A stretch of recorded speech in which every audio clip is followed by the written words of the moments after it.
Hello, my dear students. I am B. Sharma here. Welcome you to my YouTube channel. Today I am teaching you person.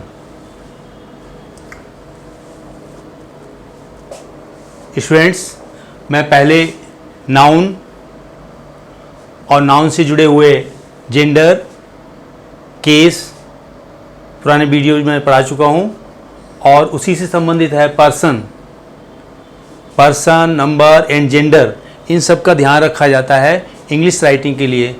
कहीं भी translation करेंगे, English conversation करेंगे, कहीं भी reading करेंगे तो ये सभी पर्सन्स कौन सा किसके साथ आता है, कौन सा प्रोनाउन किस पर्सन में आता है, वो सब इसमें डिटेल दिया गया है। क्योंकि नाउन के बारे में जान चुके हैं तो नाउन से संबंधित ये जो बेसिक थिंग्स हैं वो सब भी आनी चाहिए, तभी प्रॉपर राइटिंग, स्पीकिंग और रीडिंग हो सकती है। पर्सन को पुरुष या महिला कहते हैं और ग्रामर में प्रोनाउंस के प्रकार होते हैं। प्रोनाउन के 3 प्रकार बताए हुए हैं। फर्स्ट पर्सन, उत्तम पुरुष, जो अपने लिए प्रयोग होता है। तो ये जितने भी प्रोनाउन हैं इनकी कैटेगरी बनाई हुई है, ये सब अपने लिए प्रयोग होंगे। इसमें सिंगुलर भी है, प्लूरल भी है। आई, मैं, वी, हम, माई, मेरा, माइन, मेरा, और आर्स, हमारा, मी, मुझको, अस, हमको। ये जो प्रोनाउन हैं इसमें फर्स्ट पर्सन में काउंट होते हैं। अब माई और माइन दोनों में अंतर है। माइन सेंटेंस में बाद में लगाते हैं, पजेसिव ये भी है, ये भी है, और ये शुरू में लगाते हैं। सेकंड पर्सन मध्यम पुरुष होता है सामने वाले के लिए, जो सामने खड़ा हुआ है जिससे बात कर रहे हैं उनके लिए जो प्रोनाउन प्रयोग किए जाते हैं वो सेकंड पर्सन होता है। You, yours, your. तुमको के लिए टू यू आ जाता है या यू प्रयोग कर दिया जाता है। तो ये जो प्रोनाउन है तुम्हारे से संबंधित या सामने सुनने वाले के लिए वो सेकंड पर्सन में आता है। थर्ड पर्सन किसी अन्य के बारे में, अन्य पुरुष कहलाता है जिसके बारे में बात हो, कोई अन्य, ना बोलने वाला, ये तो बोलने वाला हो गया।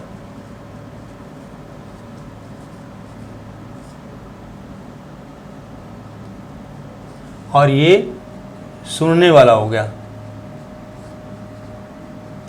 सामने वाला, और ये जिसके बारे में बात हो।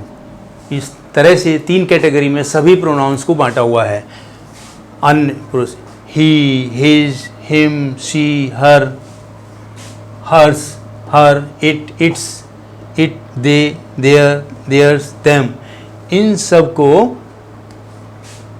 थर्ड पर्सन में बांटा गया है। अब इसी में जो हमने केस पढ़ाए हुए हैं उन केस को समझ लीजिएगा। उन केसेस में ये सब बटे हुए हैं। जो हमने नॉमिनेटिव केस या सब्जेक्टिव केस, दूसरा ऑब्जेक्टिव केस या एक्यूजेटिव केस वो पढ़ाया हुआ है। तीसरा पजेसिव केस या जेनेटिव केस पढ़ाया हुआ है। डेटिव केस है, वोकेटिव केस है। तो शुरू के जो 3 हैं वो बहुत इंपॉर्टेंट है। नॉमिनेटिव, इसको सब्जेक्टिव केस भी कहते हैं, दूसरा ऑब्जेक्टिव या एक्यूजेटिव केस कहते हैं, और तीसरा पजेसिव केस, जेनेटिव केस होता है। उन तीनों केसेस को देख लीजिएगा तो उनमें कैटेगरी इन प्रोनाउंस की अलग अलग बन जाएगी। किसी का नाम थर्ड पर्सन में आता है, कोई वस्तु भी होती है वो भी थर्ड पर्सन में आती है। अब किसके साथ क्या आता है वो भी हमने यहाँ पर बताया गया है। क्या है? आई के साथ माई, माइन, माई सेल्फ, ये प्रोनाउन प्रयोग होंगे राइटिंग में, या कहीं फिल करना होता है ग्रामर की दृष्टि से। ये सब बहुत आवश्यक होता है। छोटी छोटी चीज़ें हैं लेकिन यही गलतियाँ करती हैं। वी के साथ अस और अर्स और सेल्फ, हम स्वयं, मैं स्वयं, आर एंड आर्स, हमारा, दोनों का अर्थ निकलता है।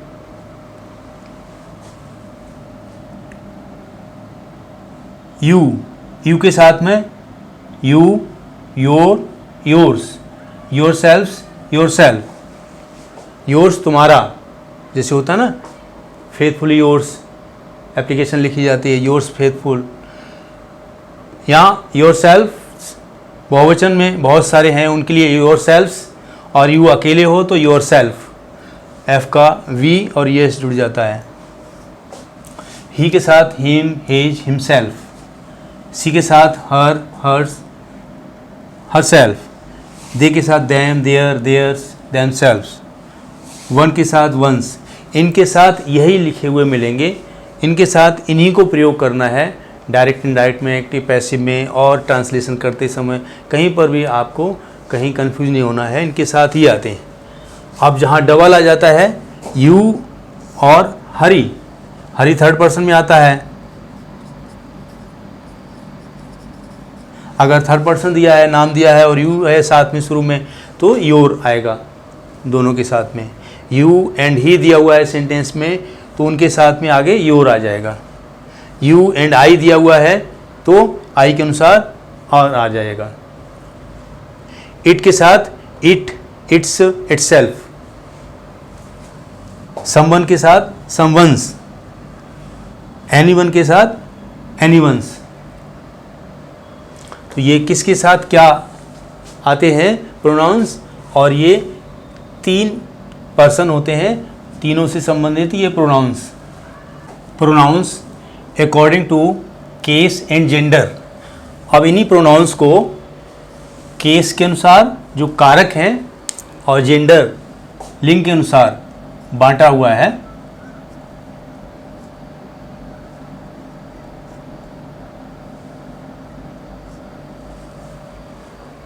इसमें हमने केस पढ़ाए हुए हैं पहले अपने वीडियो में, उनको देख लें, और जेंडर अलग से पढ़ाए हुए हैं, उनको देख लें। और ये सभी प्रोनाउंस को अलग अलग किस किस केस में, किस किस जेंडर में काउंट किया जाता है, वो हमने चार्ट बनाया हुआ है। फर्स्ट पर्सन के प्रोनाउंस ये हैं, सेकंड पर्सन के ये हैं, और थर्ड पर्सन के ये हैं, कुछ और भी हैं। आई का मैं या मैंने अर्थ निकलता है, नॉमिनेटिव केस होता है। ये नॉमिनेटिव केस कर्ता कारक होता है, इसको सब्जेक्टिव केस भी कहते हैं, जिसका चिन्ह ने निकलता है, जैसे मैं, मैंने। तो ये सिंगुलर और प्लूरल दोनों में आ जाता है। आई, आई क्या होता है, जनरली प्लूरल में होता है, और पास्ट कंटिन्यूस में सिंगुलर में आ जाता है, जैसे आई वॉज हो जाएगा।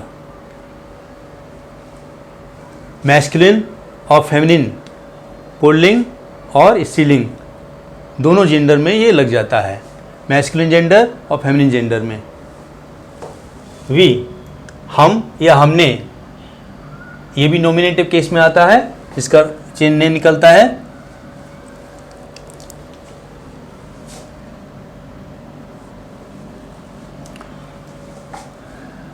ये प्लूरल में आता है, मैस्कुलिन जेंडर और फेमिनिन जेंडर दोनों में आ जाता है। ऐसे मी और अस, ये ऑब्जेक्टिव केस में आते हैं, मी मुझको या मुझे, सिंगुलर प्लूरल दोनों में आ जाता है, मैस्कुलिन और फेमिनिन जेंडर दोनों में आ जाता है। अस हमको, ऑब्जेक्टिव केस जिसको एक्यूजेटिव केस भी कहते हैं, कर्म कारक कहते हैं हिंदी में, जिसका चिन्ह को निकलता है, सिंगुलर प्लूरल दोनों में मी आ जाता है, अस प्लूरल में आ जाता है, मैस्कुलिन फेमिनिन जेंडर दोनों में आ जाता है। ये माई और माइन, ये अलग कैटेगरी है, और हर्स। माई माइन का मीन्स मेरा, पॉजिटिव केस, जिसको जेनिटिव केस भी कहते हैं, संबंध कारक चिन्ह होता है, इसका काकी के रारी रे अर्थ निकलता है, जैसे ये मेरा, हमारा। तो मायो माइन पॉजिटिव केस में सिंगुलर प्लूरल दोनों में आ जाता है, ज़्यादातर माई प्लूरल में, कई जगहों पर सिंगुलर में, और मैस्कुलिन जेंडर फेमिनिन जेंडर दोनों में प्रयोग होता है ये। और आर्स हमारा, ये प्लूरल है पॉजिटिव केस का, फेमिनिन जेंडर और मैस्कुलिन जेंडर दोनों में प्रयोग होता है। सेकंड पर्सन में यू, यू नॉमिनेटिव केस में है, ये सिंगुलर प्लूरल दोनों में प्रयोग हो जाता है, मैस्कुलिन और फेमिनिन जेंडर दोनों में प्रयोग हो जाता है। यू तुम, तुमने, कर्ता कारक। यहाँ यू लिखा होगा या उससे पहले टू लिखा होगा, टू यू, तो तुमको ऑब्जेक्टिव केस या एक्यूजेटिव केस, कर्म कारक। सिंगुलर प्लूरल दोनों में प्रयोग हो जाता है, मैस्कुलिन और फेमिनिन जेंडर दोनों में प्रयोग हो जाता है। योर, योर्स, तुम्हारा, ये पजेसिव केस होता है, संबंध कारक या जेनेटिव केस, ये सिंगुलर प्लूरल दोनों में प्रयोग हो जाता है, मैस्कुलिन और फेमिनिन जेंडर दोनों में प्रयोग हो जाता है। थर्ड पर्सन में ये प्रोनाउंस आते हैं, ही, उसने या वह, ये नॉमिनेटिव केस में आ जाता है, कर्ता कारक में या सब्जेक्टिव केस में, सिंगुलर नंबर में आता है ये, और मैस्कुलिन जेंडर पुल्लिंग में आता है, एक वचन में आता है, कर्ता कारक होता है। हिम, ये अलग अलग हो गए।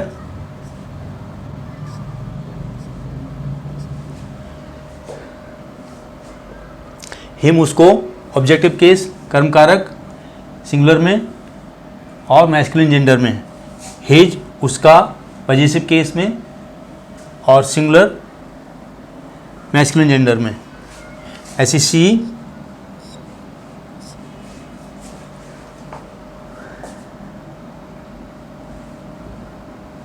वह या उसने नॉमिनेटिव केस में और सिंगुलर में फेमिनिन जेंडर में। टू हर होगा या हर होगा, उसको ऑब्जेक्टिव केस में और सिंगुलर में फेमिनिन जेंडर में। हर या हर्ष उसका पजेसिव केस में होगा, संबंध कारक में सिंगुलर में होगा और फेमिनिन जेंडर में होगा। तो इस तरह से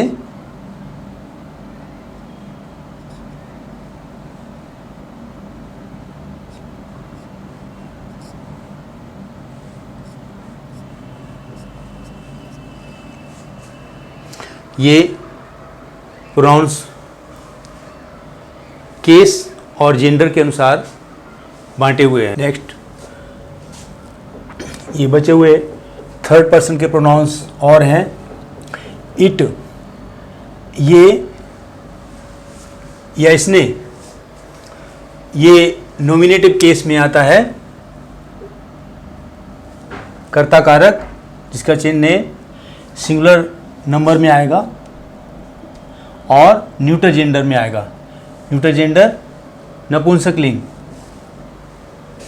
टू इट, इसको ऑब्जेक्टिव केस, कर्म कारक सिंगुलर नंबर में आएगा और न्यूटर जेंडर में आएगा। इट्स, इसका, ये पजेसिव केस में आएगा, संबंध कारक सिंगुलर नंबर होगा, न्यूटर जेंडर होगा।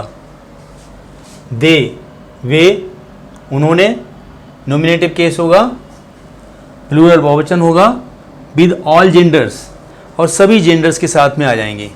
ये ऐसे प्रोनाउंस हैं, ये सभी जेंडर्स के साथ में, सभी जेंडर्स में masculine gender pulling, feminine gender स्त्रीलिंग, न्यूटर जेंडर नपुंसकलिंग, कॉमन जेंडर उभयलिंग। इस तरह से सभी जेंडर्स के साथ में ये प्रयोग हो जाएंगे। देम, उनको objective case plural with all genders. Their, theirs उनका पजेसिव केस प्लूरल बहुवचन में विद ऑल जेंडर्स। तो इस तरह से ये सभी प्रोनाउंस हो गए। डियर स्टूडेंट्स, हमने सभी प्रोनाउंस की एक अच्छी चार्ट आपको बना दी है, जिससे कि एक नज़र में आपको जेंडर भी पता चल जाएगा, कौन से जेंडर में कौन सा प्रोनाउन आता है, और केस भी पता चल जाएगा कौन से केस में कौन सा प्रोनाउन आता है।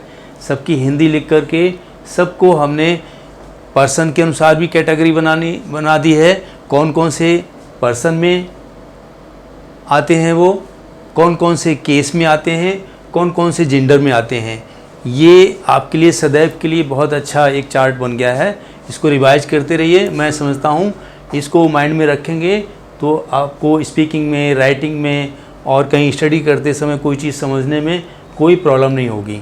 बहुत अच्छा एक चार्ट है इंग्लिश का बेसिक ग्रामर से संबंधित, और आगे तक बड़ी बड़ी कंपटीशंस में भी इनको मैचिंग कराने के लिए, फिल करने के लिए प्रोनाउंस भरते हैं तो कन्फ्यूजन हो जाता है। तो इन प्रोनाउंस को अच्छी तरह से किसके साथ क्या लगाना है, कौन से पर्सन में आता है, कौन से जेंडर में है, कौन से केस में है, सिंगुलर है कि प्लूरल है, वो सब एक चार्ट में आज हमने कोशिश की है आपको पूर्ण रूप से देने के लिए। ऐसे ही हम छोटे छोटे वीडियोज़ लाते रहेंगे बेसिक इंग्लिश को क्लियर करने के लिए। आप मेरे वीडियोज़ को देखते रहिएगा, अपने फ्रेंड्स में शेयर करते रहिएगा, मेरे चैनल को सब्सक्राइब करते रहिएगा। फिर मिलेंगे किसी और वीडियो में। थैंक्स।